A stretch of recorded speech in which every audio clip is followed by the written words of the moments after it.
not that it matters too much, but I should be creating my own Instagram story, because if I share yours, everyone's going to your YouTube channel. Ah, this is true. All This my is true, followers, man. the massive following that I bring to my. No.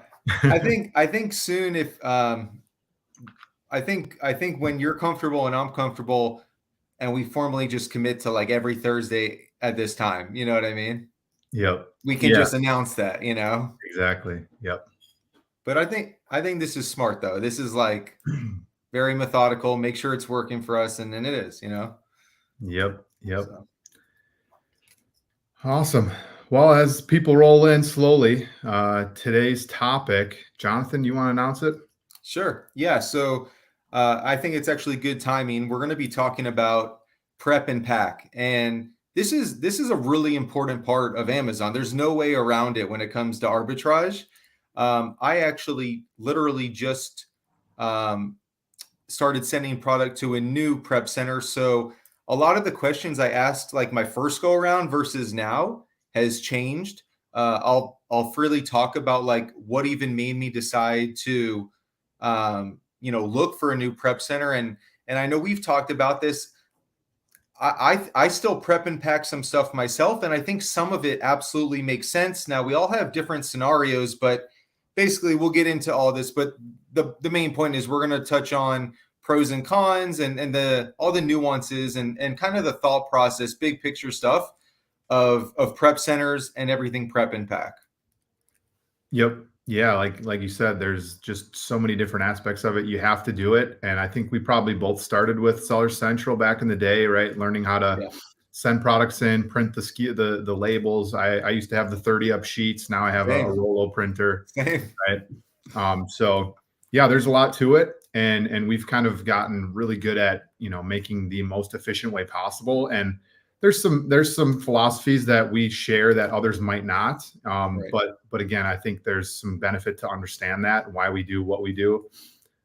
So yeah, if you want to jump in first time, I mean, what should we start with today?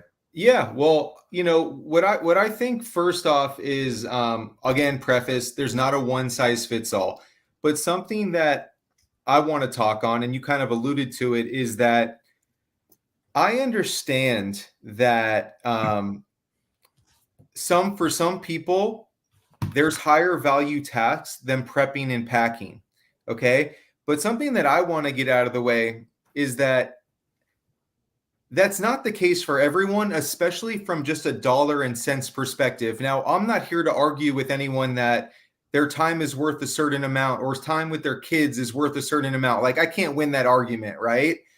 But when it comes to dollars and cents, I absolutely think there are times. And so I guess my point is this, just to lead with, there's not a one size fits all, but with anything, don't just take somebody at their word, even if they're just an experienced seller. Like, and another thing is, I'm really a big proponent of you should be competent in every aspect of Amazon before you outsource it. I just think that makes logical sense so that you can explain things, you can correct things. You understand that certain things come this way, so we want to do this. You know what I mean? Like just anything like that. So I just want to lead with that. Like, there's not a one size fits all, but also don't just take people at their word, because we have such drastically different schedules, budgets.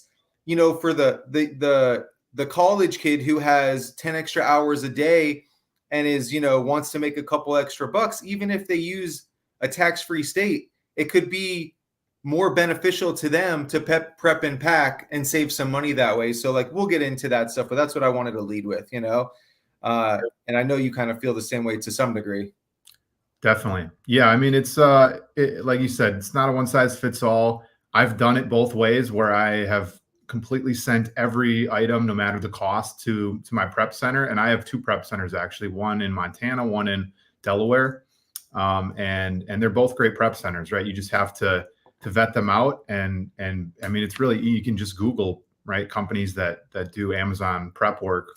And in the I would suggest sales tax free states, just because they're you save that part of it, at least, because if you're going to a state, maybe it's within your state and you're paying 6% sales tax and they're charging a $2 prep fee, well, now you're that much margin behind your competition who are sending it to a prep center that's in a sales tax free state or are just prepping it themselves and not having that prep fee in there. But maybe that leads into our next topic of what items are you actually prepping yourself and what items are you sending to the prep center, and what's the threat? Where's the gray area there? Yeah, totally. So one thing that you touched on, I just want to chime in on before I forget, because I will forget. I can't comprehend why somebody would be at a prep center that's not in a tax-free state. Like, to me, just almost write that off. The exception being, and here's a tip, some states that aren't tax-free states have certain categories that are tax-free states. And I'll touch upon that here in a minute. So my prep breakdown is as follows, okay? I have a prep center in a tax-free state. Currently, I have two, but I'm kind of transitioning to more of just one. My mom lives in Florida, and I'm in North Carolina. Okay, so the prep center is in a tax-free state, and I'll tell you what I send to them. My mom's in Florida, not tax-free, except grocery and vitamins and supplements are tax-free in Florida. So that's everything, no questions asked, what my mom gets, grocery and vitamins. And last month, I think she did close to 900 units for me or something like that. So, and there are instances too, there's other sites. I do beauty that actually have a couple sites like out of the country, right? And those, for whatever reason, they don't tack on the tax. So anything tax-free that she receives tax-free, I give to my mom. As far as for me, I am trying to get away from prepping and packing. I've just kind of come to notice for me, there are certain instances which we'll get to, but we're talking about just generally throughout the year right now. For me, the low ticket items and bundles and low ticket bundles really are the ones that make sense for me from a dollar and cents standpoint. And just to give a quick example, if I buy something for $5 and I pay 7% sales tax, so 35 cents in sales tax, I'm paying $5.35 and I hope to sell it for 20 or whatever, right? And let's say I buy 20 of those items. Contrarily, if I send that to my prep center and I pay them $1.50 an item, I know it doesn't sound like a crazy difference, but that's $1.15 an item times 20, right? For like not very much work. There's 25, 30 bucks difference in profit. And that's just one small example. Imagine doing that in the hundreds in a month. It adds up, right? So also for bundles, if my prep center charges me as a round number, $150 for a 1-pack, $3 for a 2-pack, $4.50 a 3-pack. If I'm buying a low ticket grocery bundle, let's say coffee, and do a 3-pack, and my cost is $5 a bag, so my cost is $15, and I'm trying to make $5 profit, 33% ROI. Well, I can't really do that if I'm paying $4.50 in prep fees to a prep center. Contrarily to myself, if I spend $15, that'd be about $1 in tax, right? And so in a nutshell, myself, typically cheap items with low tax. My mom gets all those other categories, and then my prep center essentially gets everything else. And the higher ticket item, the better for them because they're paying a flat fee. And so the more that I spend, the more I'm saving because I'm not paying tax. When they're charging me $150, let's say, whether it costs me $10, $20, $30, $40 per unit. So that's kind of my breakdown. Mom, prep center, myself. I'm just trying to do a calculation quick. Yeah. Yep. Mine's so I don't have my mom helping me, but that's the opportunity in Florida to have that sales tax free on those categories. I mean, why not take advantage of that, right? If you have it there. So I'm in my state is 5.5% sales tax. Okay. So I think and my prep centers are both charging me right around $1.50, maybe $1.55, one of them, $1.50 the other. So basically what I've done is I have calculated what's the break even of or what's that transition point where the sales tax becomes more than the prep fee. And I think that buy cost is like $30 or $31, somewhere in that range. Yeah. But that doesn't always mean that I'm going to send it to the prep center. Like if it's right, like let's just say I'm buying something for $20. So the sales tax is probably going to be a $1.10 Yeah. maybe, and I'm maybe saving 40 cents prepping it myself. Right. But if I'm buying 30 of those units and it's a clothing item and I have to spend time bagging each one, right? Like even though I'm going to save some money, like that's not the deciding factor for me. It's where is the most value going to be provided? And if the prep center can provide more value than me to the business, then I'm going to send it there. The only Yep. point where it really doesn't, where it starts to not make sense when cost becomes more important than the actual time spent is when I'm prepping things that are like $6, right? If Yeah. I'm buying, under $10, honestly, for me lately, it's been anything under $15. I'm willing to prep myself unless it's like um, you know, uh, again, an item that takes a lot of prep. Like it's, I know there's going to be multiple labels that I have to rip off. I know that I'm going to have to put a poly bag on it. Like that stuff does take time. Yeah. But again, if you're, at $5 purchase price, I'm only going to have like 30 cents in my prep or in my sales tax. So send it to the prep center. I'm paying an extra $1.20. Now that starts to add up, especially if you're buying, 30, 50 units. So Yeah. that's yeah, I mean so that midway point. So for me, I'm probably sending enough units to my house to send one shipment a week. It's not usually a massive shipment. I mean, I just sent one today before this call that was I think 110 units somewhere around there, and it was $900 profit, 850 profit. So Yeah. if I can do that along with sending like the majority of my stuff to the prep center where they're going to still have similar speed to me. Those East Coast prep centers actually have some pretty speedy turnaround times just because there's Amazon fulfillment centers like really close by to Yeah. those, so that's helpful there. So I don't have to worry about the timing of things. My Montana prep center a little bit slower at times, but that's just because of the location they're in. It's not usually it's not their fault. They get stuff out every single week. But they're sending to Oregon or they're sending to New Mexico or somewhere else. So it's normally a couple extra days or even a week before that stuff gets processed. And then usually those items do get FC transferred out. So there is some extra delay there, but Yeah. for the most part, yeah, that's my breakdown as well. Yeah, no, a couple of things there I wrote down to make sure to chime in on. Certainly, a big takeaway is that every item is not created equal. Like you said, we all that's the thing about doing it yourself because you come to realize, oh, this product, it's packaged this way. The manufacturer never packs it properly. Even though it's not required, this one should get bubble wrap.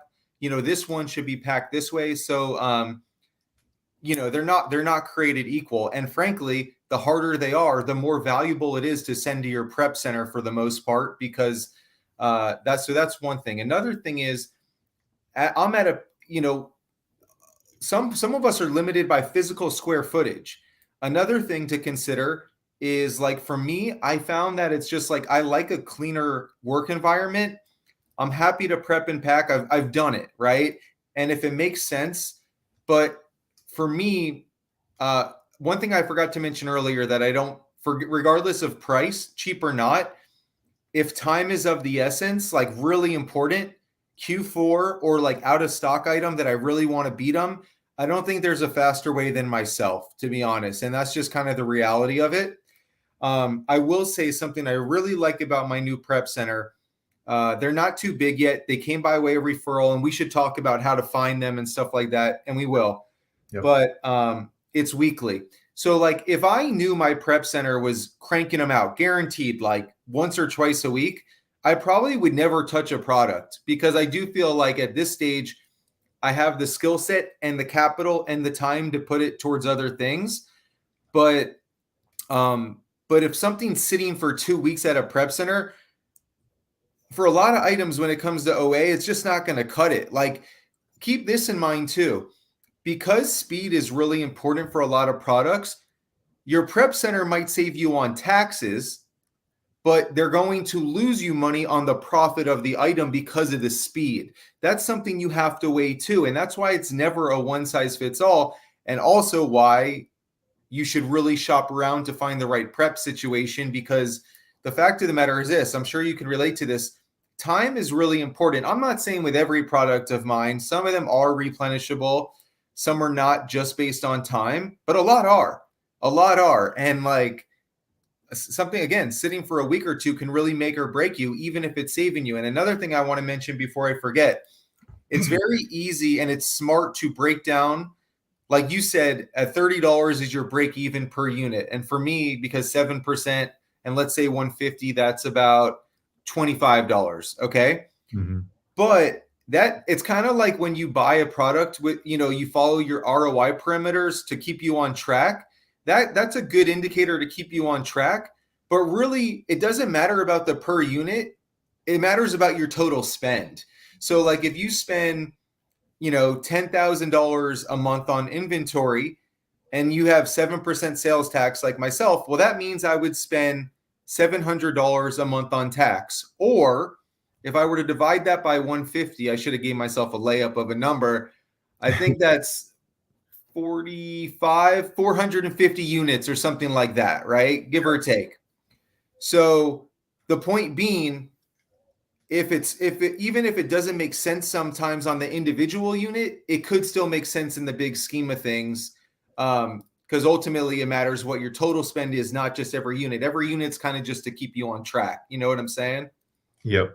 Yeah, and that can make a huge difference by the end. And it honestly, like, I mean, my prep center will send me, in their invoice each time they send one, a breakdown of how many units were shipped. You got to think like box cost too. Like my prep center charges for boxes.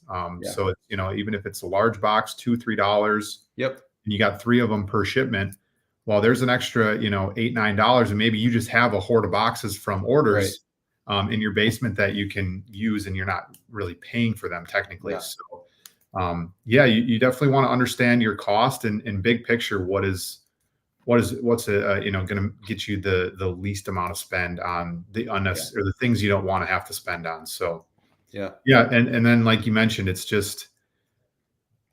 Yeah, it's tricky because you can really go like I want to make as much money as possible route, but it's going to take more of your time. Or you could go, I want to spend as little time as possible. I don't care if I'm losing a little bit more money on the prep side. Right. Or you could be, in the middle, kind of like where we are, where we're not afraid to prep some items that are decent or really cheap. Like I've had a couple items where it's like, $250 buy cost. Mm-hmm. Sending that to the prep center, I'm basically paying all prep fee. I'm almost paying double or almost paying 100% of the purchase price on the, just the item or on the preps. So, yep. Totally. And again, I think, truly each their own. And like, I'm at a point now that, if you have a very small budget, then that means you probably have more time to prep and pack. And like, by the way, you can prep and pack and watch YouTube. Like, it's not that strenuous, but like for me too, I found that it was starting to like, kind of like, I would just like be in a bad mood. Like I feel like I should not be doing this, not because I'm better than it or above it. It's just like, listen, I now have the skill set and the capital and the time to source or whatever. So like maybe for my own mental psyche, as long as I can find the right, my mom's been doing it for 2 years now. I have a good prep center going. Like, it's like, okay, let's see what happens. This is the time of year too, I would say, like, am I going to see a huge drop? Am I not? Like now's the time to experiment so that you're really locked in come the real important time. But, why don't we go through like, when did you decide to get a prep center? And, hindsight, like when do you think you would recommend for somebody to do it? Sure. Just to touch on that point you made though, now is a great time to be doing in discovery mode, right? If you've never had a prep center before, and you feel like you're just spending so much time prepping. So maybe that rolls right into your question. For me, it was like, I was spending, 10 to 15 hours per week prepping. And I was trying to, I was at the point where I was, starting to buy more inventory because it was easier for me. I actually had a VA at the time when I first decided to switch to my prep center. So I was able to, spend on the daily, and then all these units would come to the house, and I'm like, I have to get 1, maybe 2 shipments out a week. Otherwise that one shipment just becomes 400 or 500 units, and my whole basement is just flooded. So I have to be doing 2 smaller shipments a week. And that just got overwhelming. So I was like, okay, prep center. I wanted to wait. I think it was January of last year is when I Yeah. signed on with a prep center, and I got it right away, right after Q4 like fully ended. I know that was like it's kind of like now. It's a good time to try something, see if you like it. And again, I vetted out a couple different prep centers. I sent some emails to, I Googled what prep centers, or prep center, Amazon prep centers in sales tax free states, right? Mm-hmm. And found a couple that their website looked reasonable. Their prep fees looked reasonable, right? That's pretty important too. Some are going to charge a lot, and whether you want to go with them or not, right? I didn't look for the cheapest option, but I wanted somebody that I could trust. So of course I scheduled Zoom calls with each of the prep centers that I interviewed with, and signed on with one that seemed like they could handle my business, because that's another thing. You want to make sure that the prep center you're looking at can handle it. For me, like I said, I was spending 10 to 15 hours per week prepping. And for me, I was starting to buy more inventory. So I wanted to spend more time sourcing, basically, so that was kind of the switch for me, is like, if I spend more time sourcing, how much more can I scale because of that? And then of course, you start to really break it down by the numbers, and it's not super. I mean, I'm throwing out like 10 to 15 hours, like take a log of your week, right? Like 1 week, spend time writing down, what did you do? It doesn't have to be every half hour, right? But if you spent, Monday, right, you spent 4 hours sourcing, you spent this much money, then you had to, ship some FBM orders, and then you had to, reprice. And then Tuesday you did a whole shipment and it took you 6 hours. And then Friday, another shipment, another 6 hours. You're like, okay, I spent 12 hours and I spent, 15 hours sourcing, and I spent this much money. Well, if I could, those 12 hours prepping, if I put that into sourcing, how much more could I spend on inventory? Yeah. And again, maybe it's like that scaling, you're going to spend more on prep, but again, you're able to spend more time on sourcing, and that could scale the business, that much quicker, just because of the effort put towards sourcing, because sourcing is your number one, I guess it's the highest ROI in your business, basically. Oh yeah. If you're good at sourcing, everything else falls into place. Like sourcing is 1A, B, and C. It's not even close, right? You can figure out account health. You can figure out prep and pack. You can figure out repricing. Sourcing is the make or break. So I totally agree with that. Let's answer Marcus's question, and then I want to talk about like questions and how we vet prep centers, right? Yeah. So Marcus, is it feasible to buy tens or hundreds of units from a single site using multiple orders? And then he said, I'm stuck on scaling. I find good products, but keep getting capped on orders due to cancellations or them not having inventory. I can go first. So it's definitely possible to buy, hundreds of units. I've done it. Some sites will let you buy 30, 50 units in one order, right? You just have to test that out. The best way to avoid cancellations, if you are planning on putting multiple orders in, is keep the total spend of your cart under $1,000. Sometimes websites will have auto cancellation, software built in, where if it looks like it's a bulk buyer, or if it's some fraudulent because it's a lot of units, they will auto cancel if it hits a certain threshold. So a lot of times that'll be $1,000 or more in your cart. And if it's an expensive item, right, like $100 purchase price, buying 10 of those, maybe it won't be as bad. But if you're buying, 50 units of a $20 item to hit that 1,000, maybe you break that into 2 orders. Another way to potentially avoid cancellation is changing your address a little bit, or using a different name on the address, right? If you live with somebody, put their name on the address as well. They just don't want to see, duplicate orders of the exact same information. And sometimes, just changing the name of the order, of the shipping address, right, is enough for them to not flag it as fraudulent. Yeah. And just to add to that, I think one of the simplest, if you ever have the option to check out with PayPal, Google Pay, they don't look at your billing and shipping address to match. They're only seen on their end. My understanding is the shipping address. And actually, I interviewed the founder of OA Buddy, He also goes by OA Deals on Instagram, and we did a whole YouTube just on order cancellation. There's a lot to it. Like Alex said, I think what you do is kind of pick a number that's a threshold, keep it under 500. For me, as soon as the order goes through and you get an email, then I would place the next order. But if I'm being honest, and I was talking to a friend, like I feel like I'm pretty deep into OA, and there's very, very few items I'm buying 100 of. It's just not really the game. I'm not saying it doesn't happen. I'm not saying it's not possible, but like you get really, with time, you understand where you can make your big buys. And if you can't get the orders through, there's a lot of little things you can do.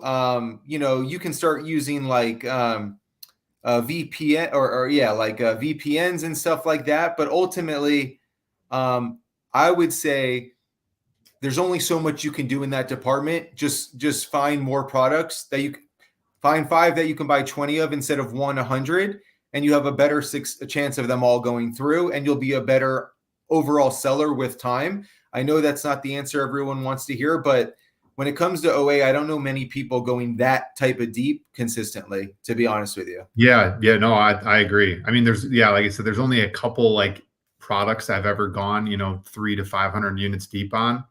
And it was seasonally. So it wasn't like crazy, it's not just this replenishable item. I'm buying 100 units every couple weeks.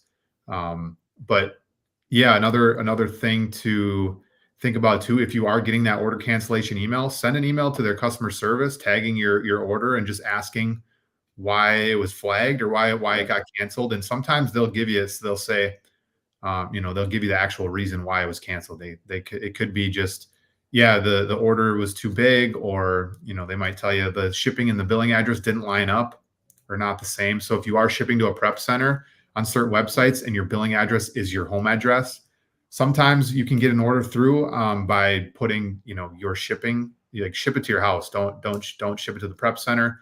And again, maybe you have to prep a little extra items, but if it means the order doesn't get canceled and it's a solid item, then it's worth it to me. Yeah, no, I agree. All right, a couple more questions here, then we'll jump back to what we were talking about. So when searching for prep center, did you guys even ever do small runs, test legit preps? And do they allow, let's say, 5 units to see if a product will sell? So I'll chime in here to start and say, yes, never just give 100% of your business to an outside company, right?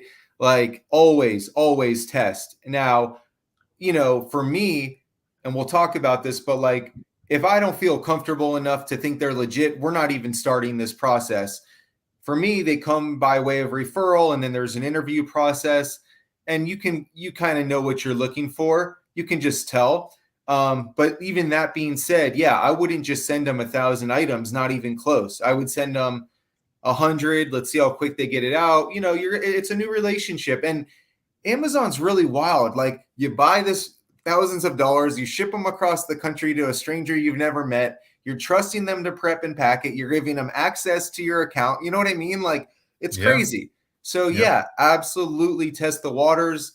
I don't think many prep centers will give you the time of day for like 5 units, though, to be honest with you. Most of them have some type of minimum because it's work for them. You know what I mean? It's like they don't need the mental space and I know that's just a test example, but like I would go higher than 5 for sure.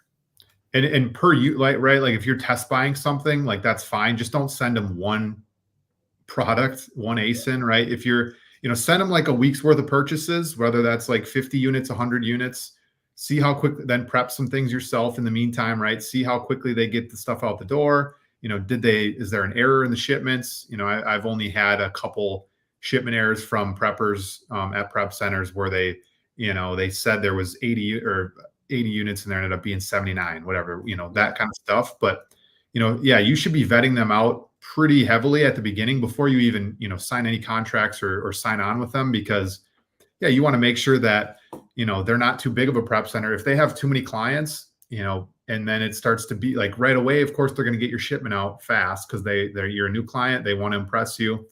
But, month 3, month 4, are they taking 2-3 weeks to get your products out? Well, that speed to market is going to hurt you in the end with, products tanking, or just being able to sell at the price you want to, because prices are always fluctuating. So yeah, set up a Zoom call with them. They're more than happy to talk through their business practice, understand how many employees they have, understand how long they've been in business. Are they using Inventory Lab? Do you have experience with Inventory Lab? That's why at the beginning we mentioned, like, it's great to learn how to prep yourself, especially if you're using a software. Learn how to prep with Seller Central if you're really new. But if you do have Inventory Lab or something like that, you want to be pretty, versed in it. So when your prep center is using that same software, and you understand like what their process is, you can ask the right questions, because you just don't want them to be doing something wrong, or maybe they're, screwing up, whatever it is, right? You just want to make sure that they are legitimate to you and that the partnership will work. And then, of course, you should have quite a bit of trust in them when you sign them on, but then you build the extra bit of trust when, they start shipping your actual units. And, Yep. Hopefully you're going to find a prep center that can get your units out every single week. A lot of times prep centers will just put you on a time slot.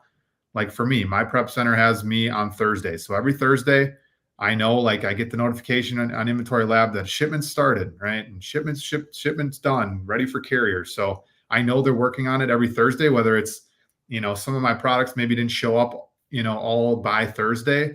Well, then they just go on next week's shipment. So it's, they're sending out this many units that arrived. Next week, they're going to ship out all the new units and all the ones that didn't arrive by Thursday. So yeah. Yeah. I mean, it's great to test things out, but you can do a lot of vetting prior to even working with them. Yeah.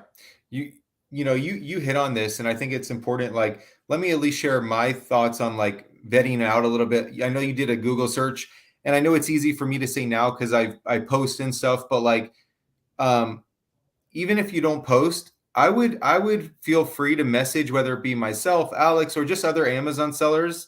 And if you don't have anywhere else to go, and just say, hey, do you have a prep center or two that you've worked with that you can lead me in that direction? Because everyone's got different needs and preferences, right? So it's not a one size fits all. Plus, to be honest with you, for people that have a good prep center, they don't want it to get saturated, right? Because like what Alex just said, you want them to be credible without being too busy. There's a fine line with that. So I just interviewed one recently, and I want to share a couple of questions that I asked them that I didn't ask my first ones, because you learn as you go. Okay. One of them is the number of clients. I don't want to just, I want them to have experience, and I want them to make money and grow. And I get it's a business, but I also want to be important to them. You know what I mean? And I understand the more I send them, the more they make, etc. But like, so that's one. And the other thing, this doesn't happen often, but like discrepancies will happen. And I'm not really concerned about them happening. That's just part of the game, whether I ship to myself, prep center, whatever. But let's say things will get missed. Yeah. I mean, it's part of the game. But, but I like to ask them, okay, let's say it shows delivered and you guys don't account for it. How will we resolve that? And for me, I just like them knowing, like, hey, you know what? We will do something that's fair. If that means reimbursing you, what you paid for it, or getting to the bottom of it. I'm not looking for them to say they're going to, pay my profit and this and that. I just want to like get a feel of like where their head's at with that. I also like to ask if they're an Amazon seller. I'm not asking because if they know what Amazon's about. I'm asking because I think there's a conflict of interest when someone sees all this inventory and has access to ASINs. And so that never sat well with me and didn't make sense, right? So that was another one that I asked them, things that I didn't think to ask them originally. And if they won't get on the phone with you, don't even consider it. Like, think about it. I have a business outside of this. Like, if you have someone willing to send you their product and pay you thousands of dollars a month, and you're not willing to make them feel comfortable, like, that's it. And then lastly, I would just say, trust your gut. If you don't have a good feeling, like, and I would check out Trustpilot and see if there's reviews, but some of these are smaller companies. So like, I don't even hate on them if it's not the best website in the world, like I would a different type of business. Yep. But trust your gut, get that intuition. Yep. Yeah, and I mean, you want to be asking them all the questions. So if you are prepping yourself enough where you understand the prep process, and they're like, let's say they're using inventory lab, right? Like both my prep centers use inventory lab. I'm asking them like, how do you get access to it? Are you using custom SKUs, right? When are you shipping? Are you using turning box content on? Like, how are you inserting the buy cost, or how are you understanding, how many units are going in, and like a lot of prep centers will probably have some sort of inventory tracking sheet where you're putting the units that you're purchasing, and then there's some sort of way for them to receive those products. So just understand their process as much as you can, because if you understand the prep process, hearing their prep process, you should at least understand where they're coming from, or then otherwise question where they're coming from, because you want to make sure that, yeah, it's going to work for both of you, right? Like you said, Yeah. you want to feel important to them, or you want them to feel that you're important, without being, with still having efficiency and stuff like that. Like there's prep centers out there that will just hire anybody because they want the client and they want that prep fee, but they don't really care about the customer service side of it. Yeah. Again, yeah, if they're not willing to get on a Zoom call with you, that is Yeah. pretty much no brainer there. But Totally. yeah, And make sure you're just asking questions, right? Like come up with a list of questions before you jump on that Zoom call. And I honestly, Zoom call more than a phone call, like just talking to somebody, yeah. see their face, right? Turn the camera on, make sure that they understand who they're working with, as well as, who you'll be working with as well. It's just important to build that trust, before you even start. And if they're willing to break down those barriers and meet with you, that's a green flag. Yeah, no, totally. And for the frequency in which it goes out, I would definitely ask that, and Yep. that way, if it's not happening, it's like, hey, this is what you told me, because that is really important. Like I can't emphasize that enough. Stuff sitting on their shelves is such a waste, for us as sellers. I understand they have their own thing. So Yep. And also two things that just came to mind. Ask them what their plan is over the next year, 2 years, yes, right? Are they planning on growing? Do they want to hire a bunch more clients? yep, And then ask them, how do they deal with that influx, right? Like my yep, one prep center said, if we hire new clients, we will actively look for new preppers. Like we'll train people, hire new employees to make sure that the demand doesn't, outweigh all of the employees, because that can easily happen, and that's how shipments start to lag behind. And if that stuff does happen, right, while you're working with them, they've been great for you, but 5-6 months in, they start slacking, and your shipments are less frequent. Reach out to them, right? Keep that yeah, constant communication, because that is only going to strengthen the relationship long term. And if they're going to be great for you, especially during busy seasons, like it's a great asset to have. It really yeah. is. And once you get comfortable, I know like you mentioned having two. I have my mom and a prep center. I think it's great to diversify. You're diversifying risk, you're diversifying cost, check-in times. If you order 50 of something, you could do 25 here, 25 there. It's just diversification in every sense of the word. And I'm not saying that's important right away by any means. But with time, I think it's a really smart move. You just never want to have all your eggs in one basket whenever possible. Yep. Oh yeah, especially during, right, if you're shipping, like say for Q4, you're trying to get some last minute seasonal things to the prep Right. center. I mean, if they're swamped with everybody else's orders, and you have some Christmas items that they can't get in by early December, and then it sits, Amazon doesn't check it in till December 28th, right? Yeah. Then you just are a bunch of profit just completely wasted, because the Yeah. demand just goes away for those things. So Yep. yeah, don't put all your eggs in one basket, especially when it comes to prep, is a pretty solid tip there. Yep. No, totally. Uh, Marcus had a little extra there. yeah. So multiple orders, the name of the game for OA. Is that what everyone is doing? I mean, Marcus, I'm curious if you're still in the chat here. I'm curious to know, like, where are you having troubles? Are you finding products that you can spend, buy 30 to 50 units of right away? Have you bought these units, right? You bought 5 and you didn't get canceled. Now you're trying to buy 20 more after all 5 sold, and you're getting cancels because you can only buy 10 and 10, and then the second one gets canceled. Because if you are at the point where you're buying super deep, or if this is just a concept, like, oh, what happens when I want to spend that way? It's a lot of testing too, right? Like there's going to be websites where you buy 10 units and you'll put in a second order and they will ban your account, right? Like I've had that on websites. There's other times where I've placed 6 orders of 15 units back to back to back in the same day.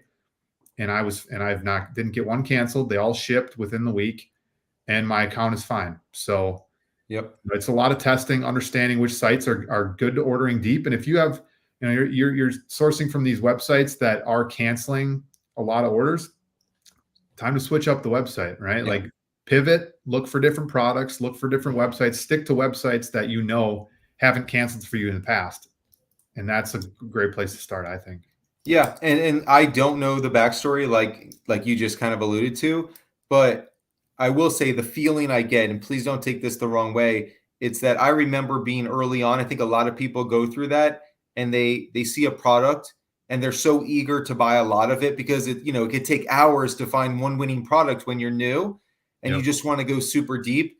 The amount of times that I've bought things earlier on in the journey and went super deep and they've been successful is very small. Right? Because you're typically maybe missing that it could be a bad time or whatever the case may be. I would just not get caught up in that. And I don't know that multiple orders is necessarily the name of the game. It's just, it's just a lot more products, and that doesn't mean multiple orders. That just means many orders, right? I don't know your situation exactly. So obviously I can't speak to it specifically, but like, it sounds like I would just say, know that there's a lot out there. It might take time to get there. There's only so much you can do to fight cancellation. So like, don't get caught up on that. Exactly. Yeah. Like I just mentioned before, if you're stuck on these cancellations, you're trying everything possible and all of a sudden you're an hour in and you placed 8 orders and all with little tweaks and they all got canceled. I mean, you at that point, you're just wasting time. Like go source other websites that are less likely to cancel, right? There's plenty of websites, big name websites that you can place order after order and they're not going to cancel, or they allow you to place, 30 unit orders of the same product. Right. So yeah, there's plenty of different ways to go about it, but just really like, I guess like take a step back, understand like what you're trying to do and, kind of like do some self scouting on what's the goal here. And is it worth spending my time on this? Yep. Agreed. Elon asked, have you ever tried shipping straight to Amazon? Are the fees that much worse? So stores even allow sending there? I don't an think option. you can send right to Amazon. You have to go through the process of like prepping products. Like they will prep like the labeling in poly bags and stuff for a fee, but you can't just send one order here to Amazon and they prep it and you send a different order here the next day. You have to send in a specific shipment that you set up. And then, you can do as much or as little prep on that as you want. Amazon will just determine if fees are needing to be charged because you didn't prep enough or whatever the case is. So like everyday suppliers, like let's just say Target, they're not going to send it to an Amazon prep center or Amazon fulfillment center. Walmart's not going to do that for you. In theory, I guess you could if you found the right supplier. I think this is more of a wholesale thing where like, but Amazon needs to know that these products are tied to you specifically, right? And that's where creating shipments comes into play. So even if you gave a supplier, in theory, a supplier or a distributor or a wholesaler, whatever, maybe they could create the shipment on your behalf, or you create it and then they send it in and then Amazon preps and packs for you. In theory, that could happen. But for like typical OA, that's not really an option because the sites aren't going to do that for you. A lot of OA is like, it's frowned upon, or like at least not celebrated. So, so an Amazon needs, again, to tie those products to you specifically. And you don't want to start paying Amazon to do that at scale. It's not worth it. No, they're not going to, it's time. It's a low level task, like a low value task to their business model. So if they were to do anything, any kind of prep work, I don't know if you've noticed on like Seller Central, they say they will do this for a fee. The fees are not cheap. I mean, they are kind of telling you they don't want to put labels on. They don't want to polybag your products because it's just going to take time. And also, I think there is a lot of benefit to you seeing the product physically, so you can analyze if it's damaged, if there's the MSRP sticker price on there that is less than what you are actually selling the product for. I've had prep centers miss that a couple times, right? Where they, like on a Nike t-shirt, right? There's the little tag you can rip off. It says MSRP $30. I'm selling this for $70. I bought it for like 25, right? Or whatever, discounted from the MSRP, but I'm selling it for way more. And I've had people return it and even write in the description, you know, the tag was cheaper, whatever, you know, I found this cheaper somewhere else. So Yeah. just being able to see the product physically, and the prep center will do this for you, right? They'll inspect the product. They'll make sure that it's not damaged or there's no crack in the casing, or, you know, products aren't expired. Like, all these things matter. And you want to have your you know, your fingerprints on them a little bit, just so you can, and again, the prep center will do that for you. So if you really want to be hands off on that, you can.